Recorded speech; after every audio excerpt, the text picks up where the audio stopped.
Alright, hello everybody. This is Alex, or better known as the Reenactor's Guide on both Instagram and YouTube. So, this is going to be like my first video in about 2 years, I think. So, yeah, let's get into it. This video is going to be about like general camouflage research and how to determine what patterns to use, and also like some of the more common camouflage garments and patterns that you'll see in a lot of the original photos. So yeah, so the way I would begin usually is just by my favorite way is usually just like a quick Google search, looking up like reference photos and stuff, figuring out what kind of unit you want to do. That's kind of something else. That's a different topic for a different day. Let's say that. But generally, camo comes after you do majority of the unit research and comes after you obtain a rather basic kit, say the wool fed blusa and the hosa and the standard issue caps and stuff. So yeah, that's usually just like a more advanced tier of say joining a unit if it has that kind of structure. So, as you get started in camouflage, you usually want to look at the reference photos first, and then you want to go into looking at original garments. Usually I do this on, say, like Ruptured Duck, FGM 44, or Virtual Grenadier. Those are really good websites for doing research.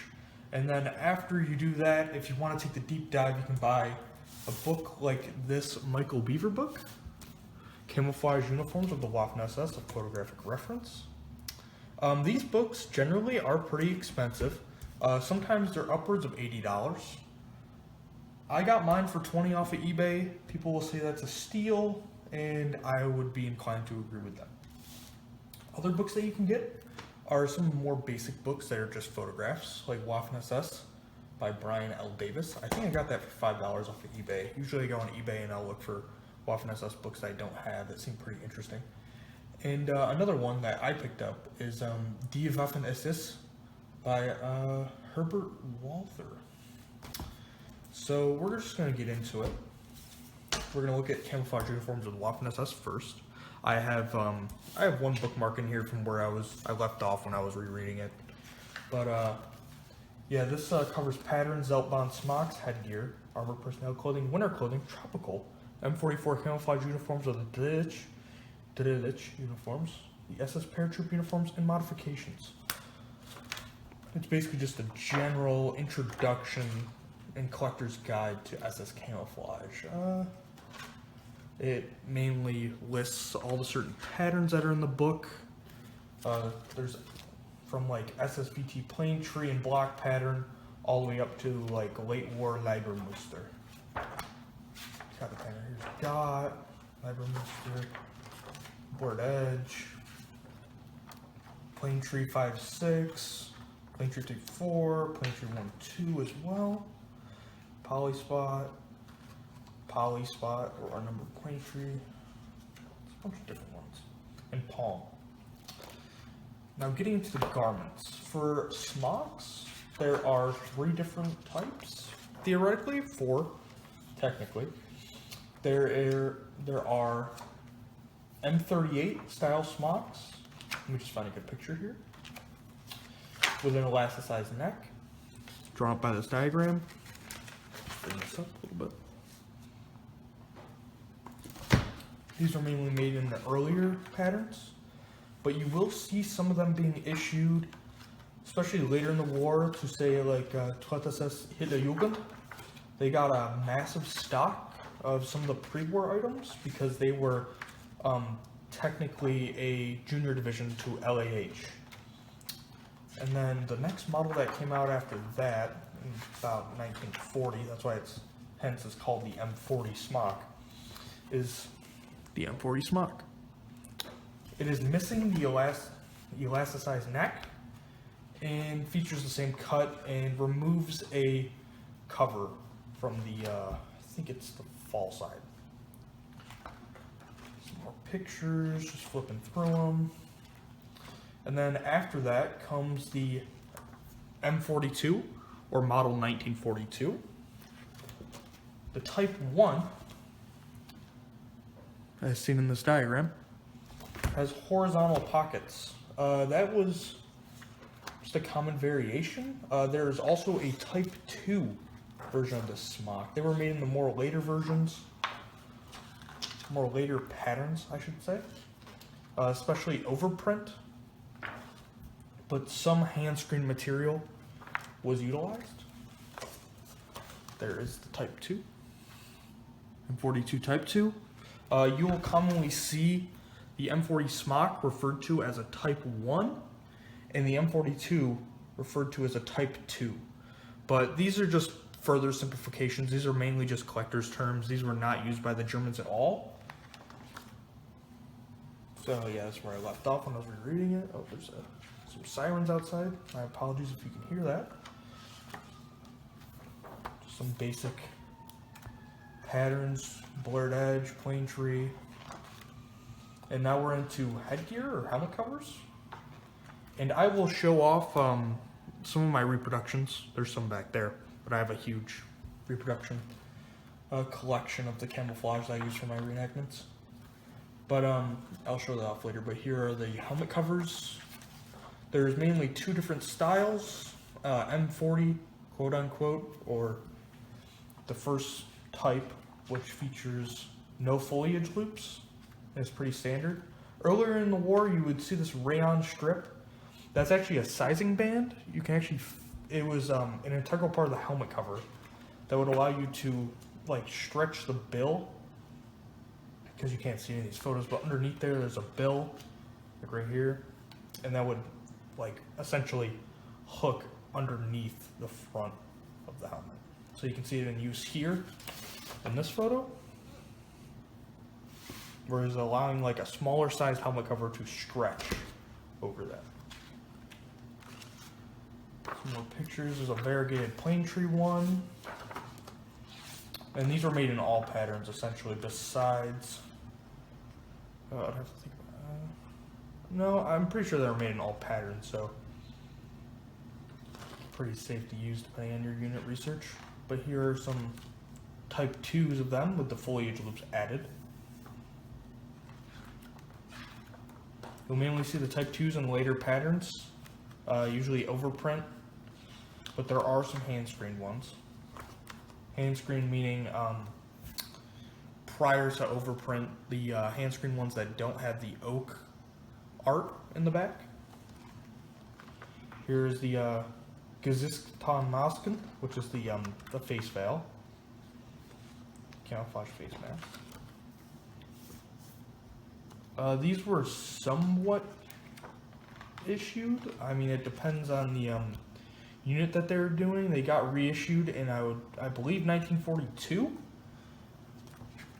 after their trials had ran out, and they proved to be pretty effective, but in use they would obscure the user's vision, especially when moving around. So you'll see them commonly worn around the neck, like draped like this in this photo, or let me just bring that up a little bit in this photo, or you will see them commonly tucked into itself. Armored clothing. I will also bring up later a combination suit, which is for Panzer crews. Just get the book more in frame. But these are mainly just photos of armored gear. Here's some winter clothing. Winter clothing was made in mainly some of the easier patterns that could be roller printed, like oak, and there is one in Telementico or Italian camo on here. Different versions of oak. Some were made in blurred edge, some in P dot, but those are somewhat rare. And then now we're getting into the dot 44s. So dot 44s were a later war issued garment. Trials were supposedly in early 1944, late 1943. 12th SS HJ actually got full sets of these uniforms prior to Normandy. I think they got them in May of 1944 when I think it was General von Rundstedt visited to see a training exercise. I would have to brush up on the KTB that I'm currently translating for that, but other than that, yeah, you could see these extensively used by LAH, 17th GBB, Das Reich as well, and HJ in Normandy. There were also commonly made items such as like oak jackets, as well as blurred edge jackets. There are some photos of 6th SS Division Nord with blurred edge jackets as well. And the popular conspiracy theory is that they had blurred edge wool. Not too sure about the truth of that, but apparently it does exist. Here are the .44 pants as well that are modeled off the M43 pants. And that's it for the main garments. Just tropical uniforms, Leibmuster, or ERDL as we know now, basically became the precursor to the ERDL. Infrared testing and some comparative. I think there are also modifications in the back somewhere, maybe. Remember there being a modification section? Oh yeah, here we go. So you'll commonly see majority of these garments are being modified. Usually pockets are added or removed. They're usually more tapered, or uniforms will be entirely made out of smock fabric. Here's a modified blurred edge one.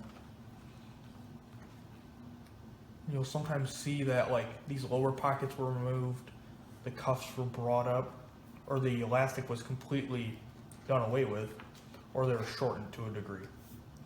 This is usually seen with like older troops or troops of a higher rank, such as officers. There's a picture, I believe, of an officer wearing a jacket similar to this. And there are also .44 shorts and oak leaf material shorts. You'll mainly see these in POW photos. I've seen them in POW photos. And that's it for the Beaver book. So let's just set that aside. And now we're going to bring out Waffen SS by Brian L. Davis. I already sticky noted some sections. Here's a photo of men wearing the face veils. One has a blurred edge smock on, and one apparently has a 5/6 type smock on, just from what I can see down there. Some of these books aren't the best for getting resources, but the pictures are always a good reference to what you're looking for. If you want to compare quality to originals, the best thing to do is either look up originals on, say, FJM44, or you can search these books. Here is a picture of 12th SS HJ. One guy is wearing a veil in the back, and here they are with smocks on. Quite a nasty tear in that guy's pants there. Some more HJ photos from Normandy, showing the variation in dots, as well as a blurred edge smock. More dots in the background. Some more HJ photos, variation in dots. There was multiple different kinds, different shades. It was completely random, honestly, depending on the camp that was making them, and basically the shades would be all mismatched and different. You can see that this is a lighter variant of the dot, and these are much more darker. There's a lighter variant right there. Some more pictures, some more dots. There's a nice Type 2 M42 smock. It's actually a pretty famous photo. There is a colorization of that was done with like colored pencil. And that's all I got for this book. So let's move on to Die Waffen SS by Herbert Walther. This book was published, I believe, in 1973. Let me just check that real quick. It's in here somewhere.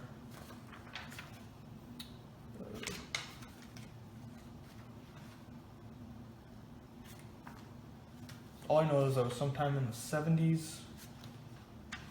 I'd have to look for it, because it's not really stated in here, but there are some good photos of Smocks in here. Here's one up on the top left. That is a palm smock on the right, and what appears to be a 3/4 or 5/6, both in the middle and the left, and the guy all the way on the left appears to have some sort of lateral helmet cover.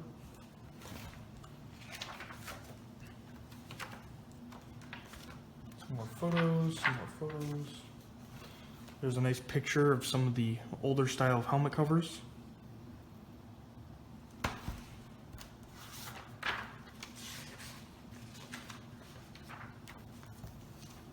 Another set of good photos as well.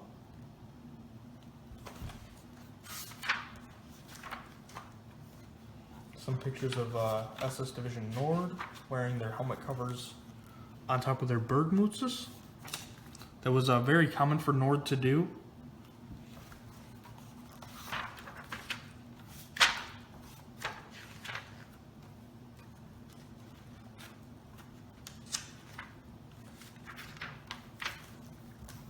Another good picture of some Smocks and a guy wearing a face veil.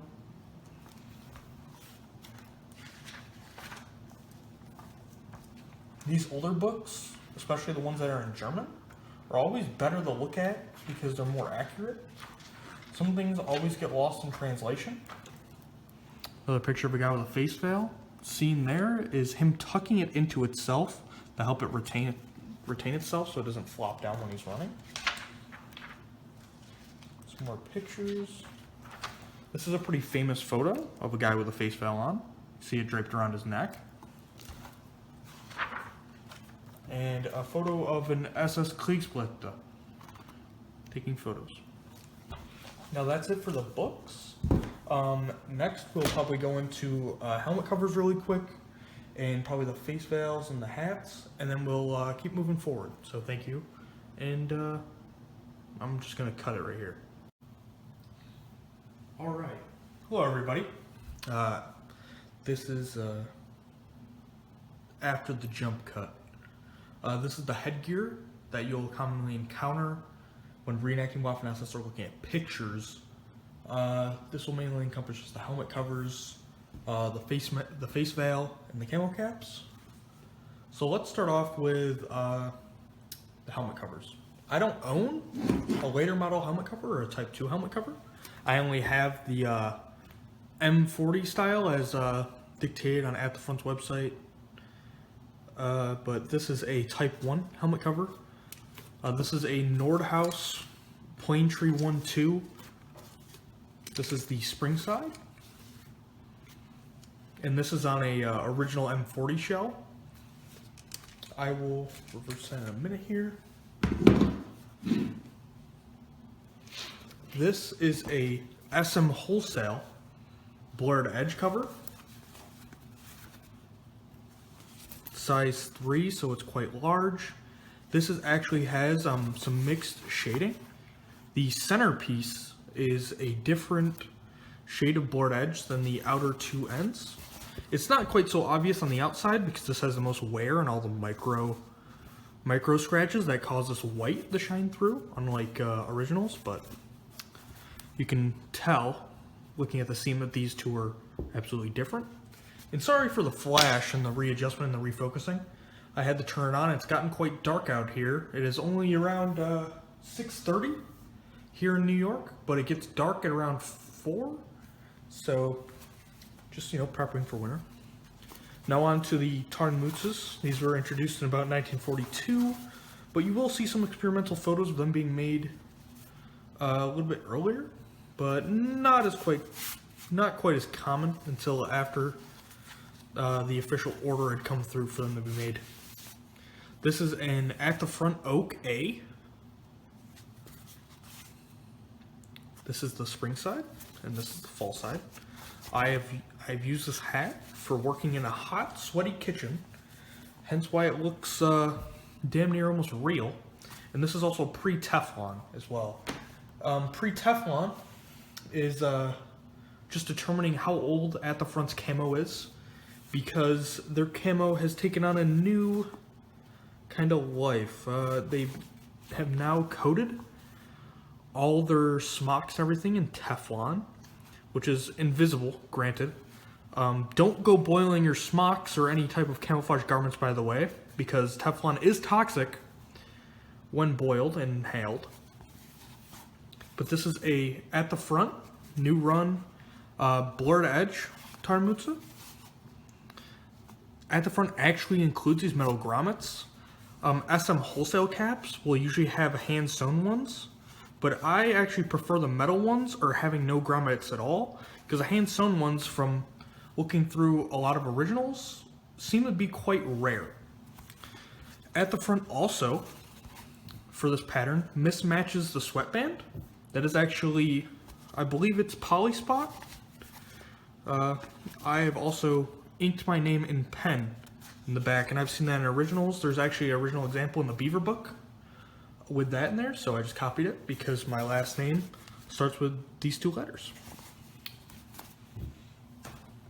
And always mark your stuff too. That's always a good thing. Here's my SM Wholesale Palm cap.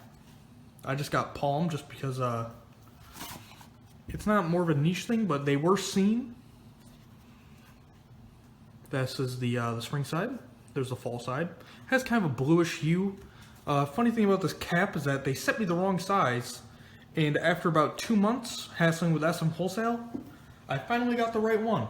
This is a size 59, if I remember, or 58. It's still quite large. Kind of has a weird large build compared to the At the Front ones. And it's also like paper thin, besides the top. But I still like it anyways. And I also inked my name in it as well. And then here is the face veil. This one's made by Nordhaus. It is made out of, this is complete rayon with some hand screen camouflage for the band and the center mesh. And then this is just a high thread count herringbone twill, I believe. And there's also a metal spring in here. The same springs used for gas masks as well. And this is also reversible. There's two different sides to it, spring and fall. And now I will reverse my 1-2 to show you some of the common variations that are seen in originals. Let's just reverse this real quick. If I don't cut, you'll just hear me talking, which I probably won't cut at all because I'm lazy. But here is, I'm just not even gonna bother putting the bill underneath because I'm gonna reverse it anyways. Back to spring. So, here's my fall-sided 1-2 plain tree helmet cover. Chris Dillon pays specific attention to how the camo was hand screened. He uses only dyes, and I will probably be using this helmet cover to compare to some of the smocks that I have and compare the camouflage. But this actually has a 1-2 body mainly. There's the one. But it has 5-6 fall-sided spring covers. I kind of like that personal little touch. It's pretty neat, and I like it. It also has the misprints. Yet again, there's a misprint. My helmet cover is covered in them, actually. Just tiny little ones here and there. Always good. So that is the headwear. And we'll now probably get into some of the smocks, some of the comparative section.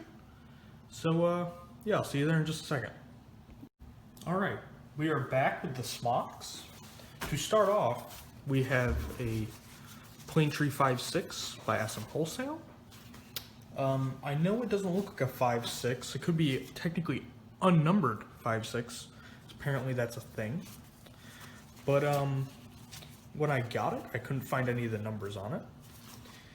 I bought it off of Instagram for $150, I believe. These smocks brand new are usually $300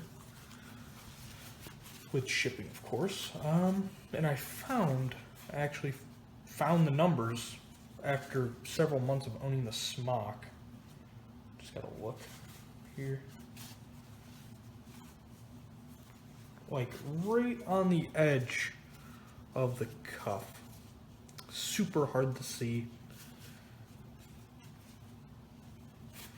Maybe it's in this one. I think it's in this one. Yep.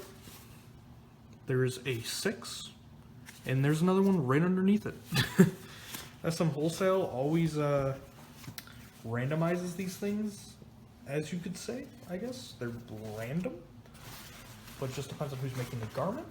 The SM Wholesale ones are comparatively better than the at the front ones. But the at the front ones are still a viable option if you're on a budget, because I think the at the front smocks, if I'm not mistaken, are $100, and if they're on sale, they're usually about 50 or 75. But as you can see, this is the M40 model. Doesn't have the elasticized neck. Features a rayon drawstring. Hand sewn eyelets. Hand sewn. More like machine sewn, but still. Chest vents.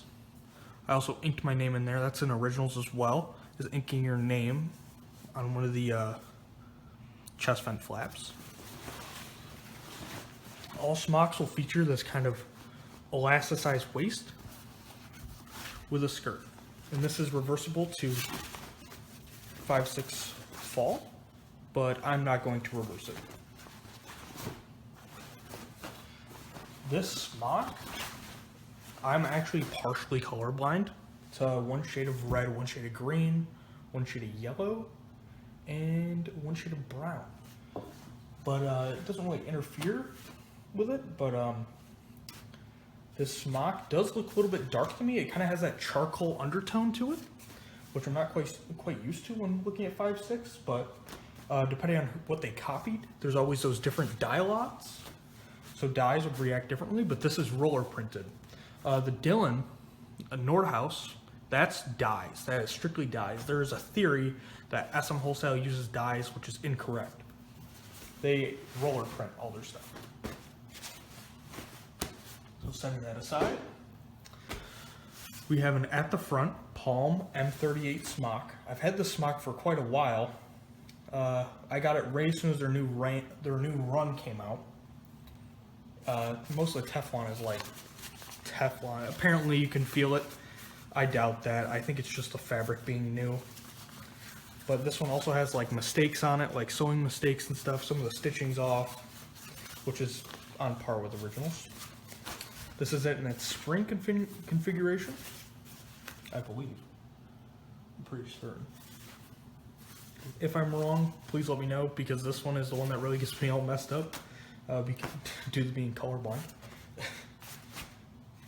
But this features a synthetic rayon drawstring. This is a placard. It also has the chest vents. In the waist, as you'll notice, is a lot shorter on these than on the M40. It also features on the reverse side a cover for the placard, more like a wing flap. It also has the elasticized neck. I've stretched it out quite a fair amount. You'll see originals where like it's completely stretched out. And this is the palm smock. These weren't actually referred to as palm, but were referred to as tiger smocks by the Germans. So I'm going to set that aside. You can hear the fabric. Sounds a lot different than the other ones. I think it's because with the at the front ones, they use a different weight of duck cotton instead of like a tightly woven cotton. It's like more of a tarpy kind of cotton. This is an M42 Type 1, with being technical with the collector's book. This has the horizontal hip pockets on it. These are actually much preferred than the older ones, but there were some modifications to the older ones where people would add chest pockets and hip pockets to them. And sometimes on these model smocks, the hip pockets will be totally removed. This features, the waist is much higher on this. The skirt is much longer to accommodate the pockets. And all smocks are completely reversible. They have a spring and a fall side. And the pockets are lined with HBT. These were more preferred to than the older models because the pockets were useful. And the smocks were originally meant to be worn over field gear. And I think the Germans realized after making the first two models that that was never practiced. So they just opted to wear their field gear over it and adopted this model to which they could use these pockets. These also feature foliage loops as well. And the sleeves are slightly longer than other ones, and the elastic is lower. It also features the same type of placket. It is further simplified. And it's completely reversible. Some more foliage loops.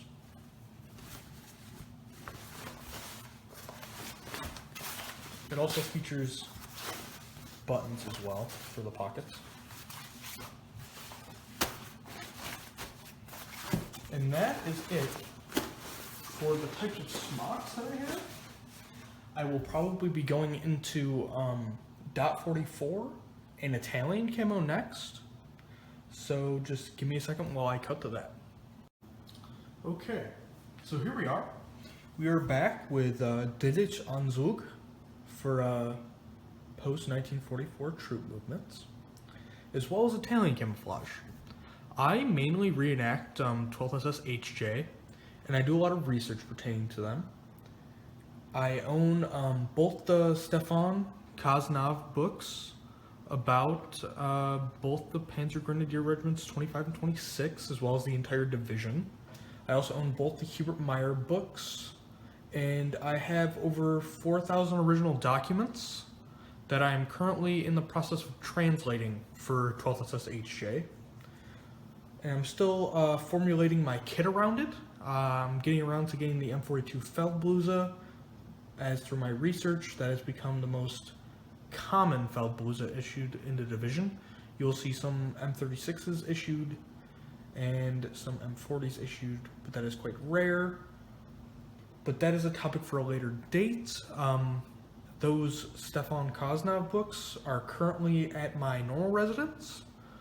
I am currently away at school right now, so when I get those books, I will most likely make a 12SS HJ dedicated video to doing the research and showing evidence, specifically how they had MP43s, and I will also explain when we go over the Italian camouflage how this combination suit came about. So, set that off to the side. To start, this is the .44. Oh my god, that was a very bad voice crack. To start, this is the .44 or Erbsentan Musta jacket. Gotta cover that up. This is a very reminiscent of the M43 style jacket. You'll often see these referred to as M44 style jackets, but that's usually just a boomer term. It's just a joke. Don't take it seriously. You will also notice that the cut of the jacket is that the sleeves are longer than the skirt. I'll lift that up. And that the 4 patch pockets are straight cut for the pocket flaps. It also features the 5-button front, which is common for SS tunics.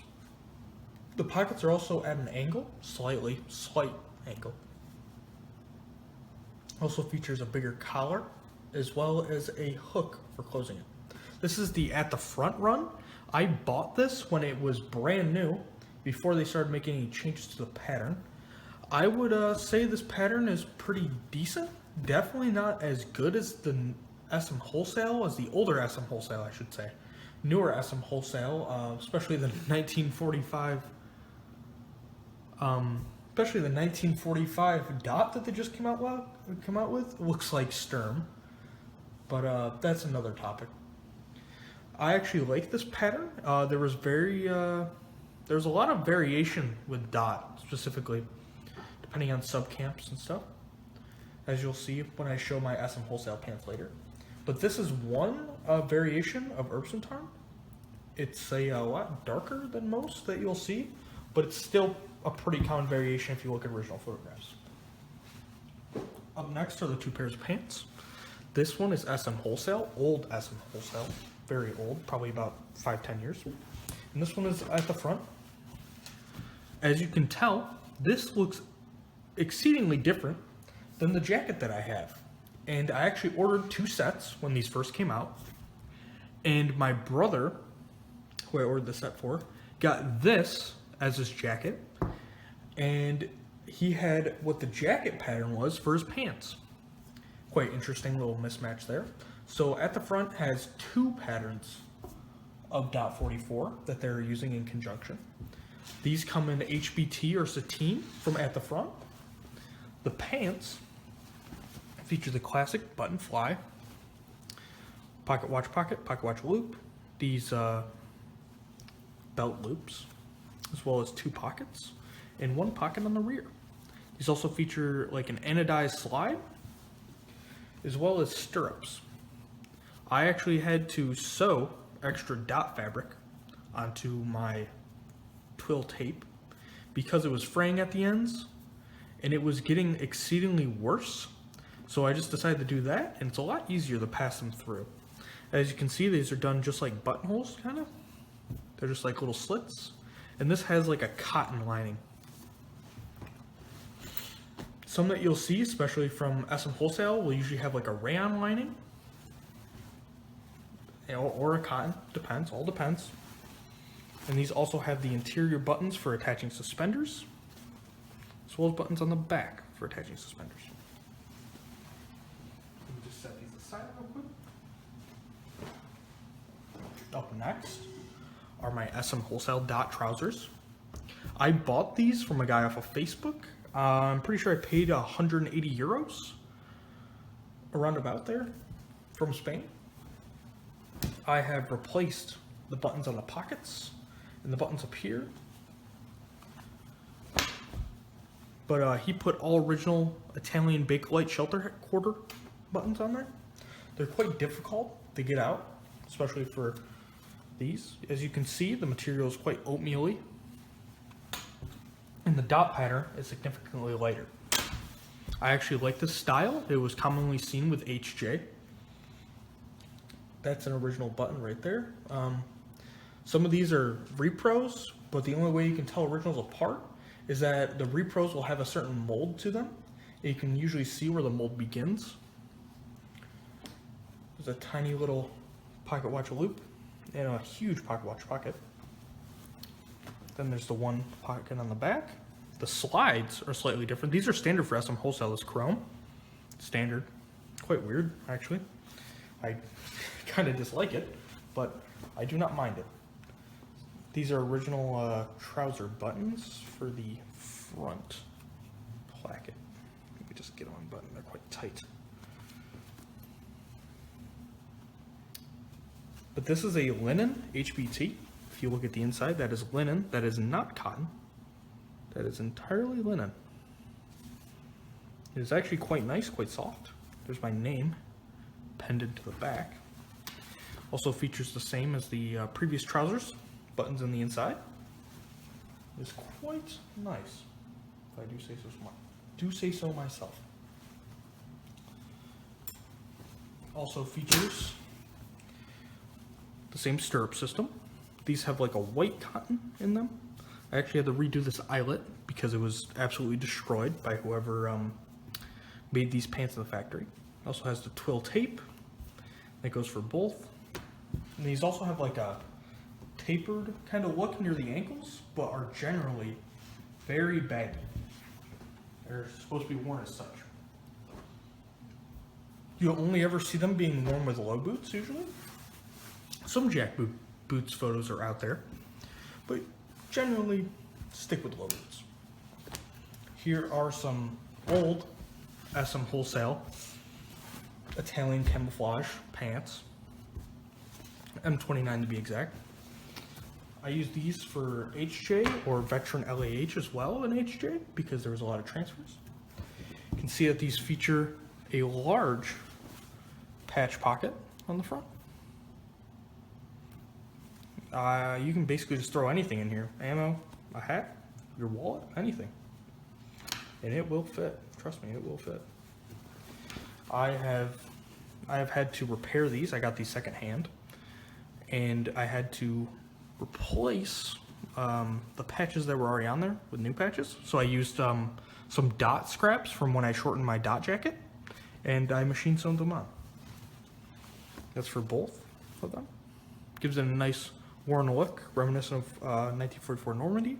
I also patched this tear that I made with a little bit of oak. These only feature 2 pockets on the sides, front placket of a couple buttons. I also have my name tag in there. And they have a bleed through type pattern on the inside, which is reminiscent with originals, which I'll show you in just a second here. This also has a buckle on the back. I had to replace this with a period buckle that I found in a old sewing box that was my great grandmother's, and I just replaced it. Now moving on to the camouflage combination suit. This is an original material cone beef. I got it in a trade, and don't ask who or what or why. So first off, this is an original not original combination suit, but original material made out of 2 shelter halves. That's how the material is original due to that bleed through. This is one of the, I think there's 3 different variants of Italian camo. I've actually found the date stamp in here, and it's 1941. The one thing that I do have to replace on these though are the buttons. For specifically 25th Regiment 12th SS, you will need Zeltbahn buttons on your combi. And these feature a bunch of random buttons. I do not know when this garment was made. I am assuming late 80s, maybe into the 90s, because the cut is quite superb. It's actually on par with some of the originals I've looked at online, but there are some little errors here and there, like this. This part of the cuff is supposed to be sewn all the way down to here, but obviously it's not, and there's a button there and it's open. And there's also no pockets inside of this. These are just vents, which is incorrect. But this is actually made out of 2 different shelter quarters, I would assume, because there are 2 different shades of M29 Italian in here. Let me just unbutton this real quick and I'll show you.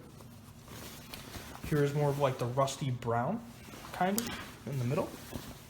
And then if I flip it over and pull it out, there's this kind of bleed through. This is obviously original material. It is old and it smells musty. It smells like a 70-year-old man. Well, maybe older than that, but it is original material. There's a good basis to base things off of. And if you can compare it to the Repro, you will notice that the edges are slightly rounder. That's the original. That's the Repro. If you notice, this is dye, so the edges are slightly rounder than these. As dye has a tendency to sink and soak, so dye looks excruciatingly different. I will compare that when I compare my helmet cover to my 5.6 Smock. Wait. But yeah, that is it for combination suit. I will go over a couple more things. This combination suit also has 2 huge breast pockets on it. And the story behind how the combination suit got into 12th SS, specifically 25th Regiment, is that Kurt Meyer ordered some scout vehicles, the SDKFZ, you know, the two 3s, the 2 5s, and everything in between, and ordered that these suits be made, but later on the vehicles were never delivered, so the suits were then issued out to normal troops to make up for them with having a lack of camouflage clothing. Yep, 2 huge pockets. I just need to replace the buttons with Zeltbahn buttons. And then this also features some type of, they're not really stirrups necessarily, but they are fasteners. You can just tie them shut, as we're on originals. And that is it for the combination suit. Instead of just cutting, I'll just get right into it. Here is my zelt, and I'll also grab some of the scrap fabric as well. So here's my zelt. That is the Plaintree 1-2 overprint from at the front. I'm not going to unravel it all, but it's huge. It's very dirty. I use this for HJ specifically. And overprint is distinguishable from normal Plaintree because overprint has oak base. The base of the oak leaf smock, the underlying artwork, is the basis for overprint. So essentially, overprint was basically just oak with the black screens of overprint hand screened over it, trying to make the process simpler. But it actually just ended up taking the same amount of time or more time, if that. I have rope tied on here as well, and it's secured with 2 tornister straps. The at the front zelts are actually very good now. I'm waiting on Roland's new run of 5.6 to come out because the SM wholesale ones, $300 for a zelt, a little bit too expensive for me. I would much rather spend the $300 on getting probably a Nordhaus smock, something that I'll actually use and wear, rather than getting ground cover or a tent. That being said, I'm going to wait for Roland's 5.6 to come out. Apparently it's coming up pretty soon. And this 1-2 works just fine for ground cover or as a mini setup for me.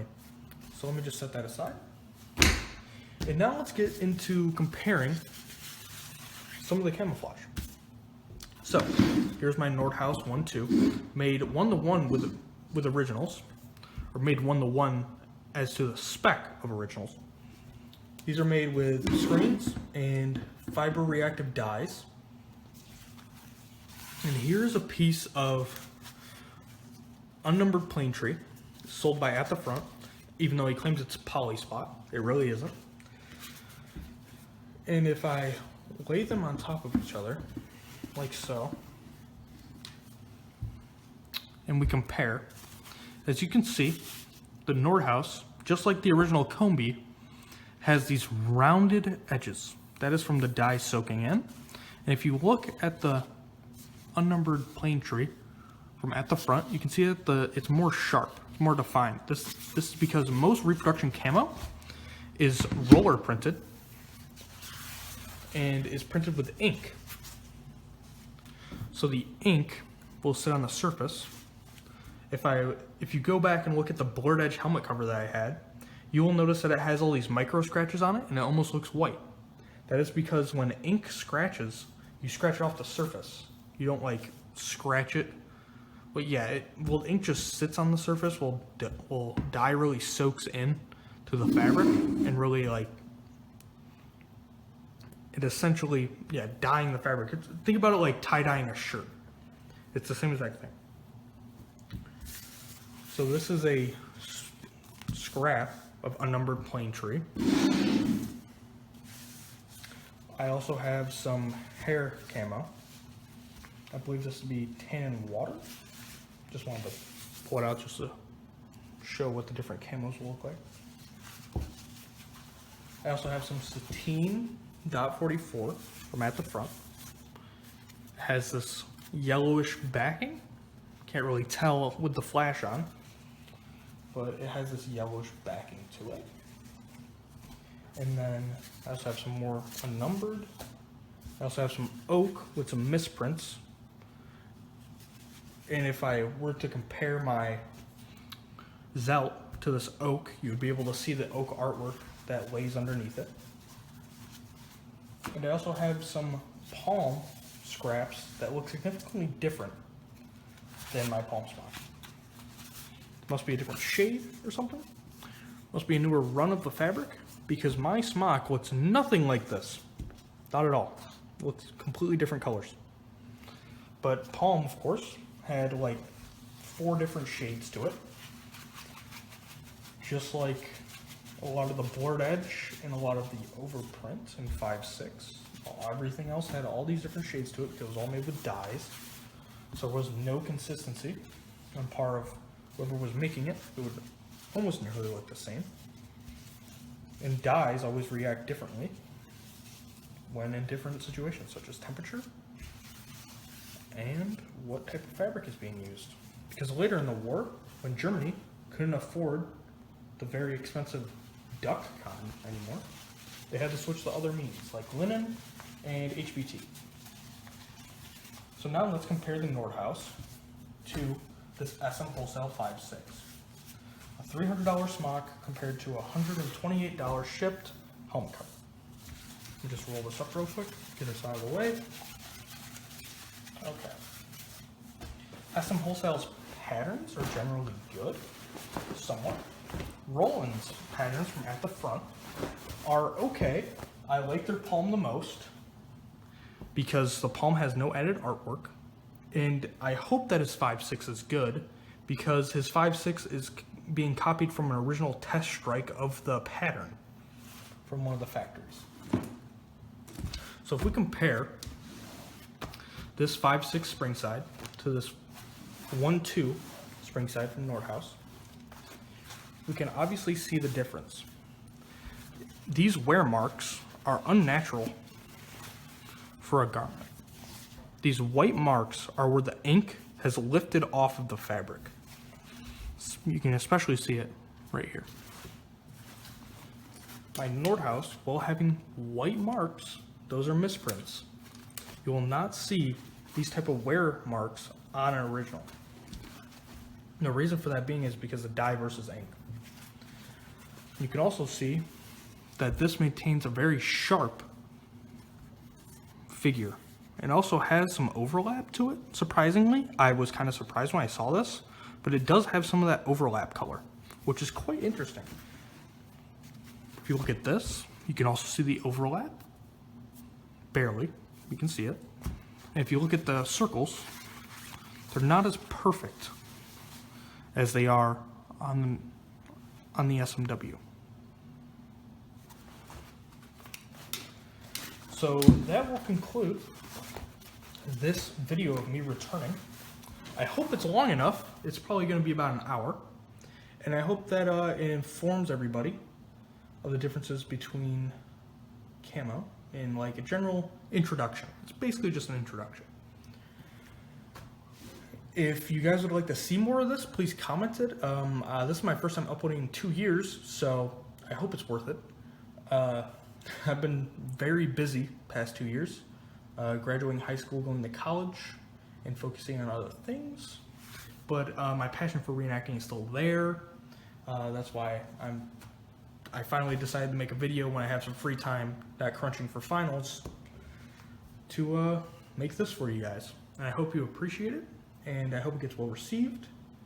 And my social media is exactly the same as my channel name, The Reenactor's Guide. That's my private reenacting page. I always look at who's trying to follow me. I try not to get reported or anything, and I'm always here to help. So if you guys have any questions, you can always ask me, I reckon. Any 12SS HJ specific questions I will answer. I've been doing a lot of translating and a lot of document reading and doing all that. And it's been very time consuming, but it pays off in the end.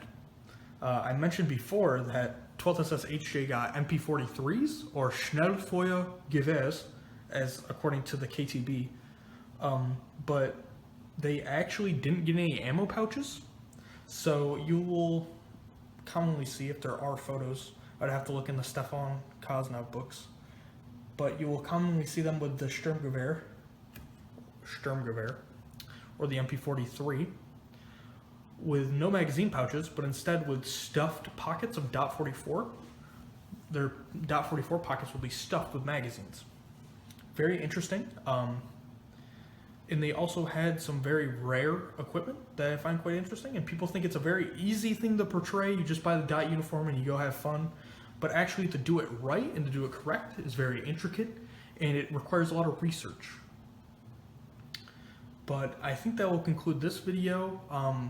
Be on the lookout for a video in the next couple months, probably like a month or two, maybe even sooner, about 12th SS HJ and why it's hard to reenact. I basically just summed it up just a minute ago. But I will probably be making that along with a review of the 12th SS HJ books as well. And I hope you guys enjoyed this. And yeah, have a nice day, and I hope to hear from you soon. Thank you.